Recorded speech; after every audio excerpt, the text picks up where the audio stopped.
You ask Tiger to solve. This deals with linear equations with one unknown. The final result is A equals 2. Let's solve it step by step. Group all constants on the right side of the equation. Subtract 21 from both sides. Group like terms.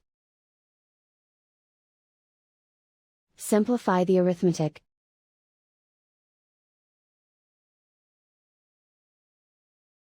Isolate the A.